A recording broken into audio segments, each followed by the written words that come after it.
বন্ধুরা, আমরা ভূগর্ভস্থ পানি খেতে খেতে পানির স্তর নিচে নামিয়ে ফেলেছি। এর ফলে ভূমিকম্পসহ নানা প্রাকৃতিক বিপর্যয় নেমে আসে। আসুন আমরা পানির দ্বিতীয় ব্যবহার শিখি। এর ভূগর্ভস্থ পানির সাশ্রয় হবে। আমার এই লেখাটি ২০১১ সালে মে মাসের সাপ্তাহিক রোববার পত্রিকায় প্রকাশিত হয়েছিল। আজ তা অডিও আকারে প্রকাশ করা হল। ভালো লাগলে একটা লাইক, শেয়ার, সাবস্ক্রাইব আশা করতেই পারি। আমেরিকার সর্বদক্ষিণে গ্র্যান্ড ক্যানিয়ন অঞ্চল। এটা পর্যটন কেন্দ্রের জন্য খোলা হয়েছে। বিশ্বের যতগুলো শ্রেষ্ঠ পর্যটন কেন্দ্র রয়েছে তার মধ্যে এটা অন্যতম।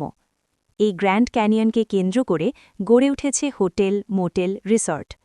এটা পরিচালনার জন্য স্টাফ, কর্মচারী ও তাদের পরিবারদের জন্য গড়ে উঠেছে হাসপাতাল, বিদ্যালয়।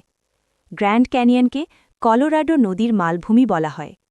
কলোরাডো নদী থেকে প্রায় ৬,০০০ ফিট ওপরে এর অবস্থান। কোথাও সল্ট লেক, কোথাও ধুধু মরুভূমি, কোথাও ঘন অরণ্য, কোথাও পর্বতমালা, কোথাও গিরিখাদ। পৃথিবীর যেসব অঞ্চলে পানির মূল্য সবচেয়ে বেশি তাদের মধ্যে অন্যতম গ্র্যান্ড ক্যানিয়ন, কারণ পৃথিবীর সবচেয়ে গরম ঘনীভূত এলাকা এটি। গরমের কারণে মাটি ফেটে লবণ বের হয়। এই এলাকায় লবণের চর সবচেয়ে বেশি। আর ৬,০০০ ফিট ওপরে পানি তোলাটাও দুঃসাধ্য ব্যাপার।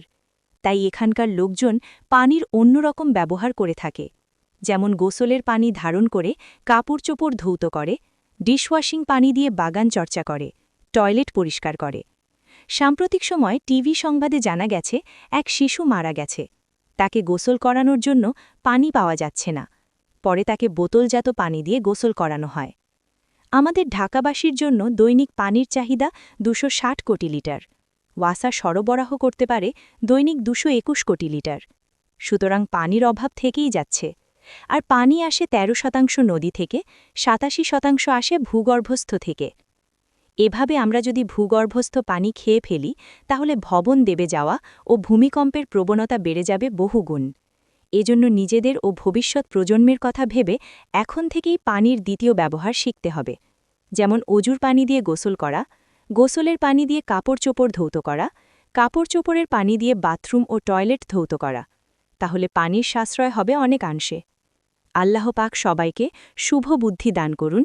আমিন।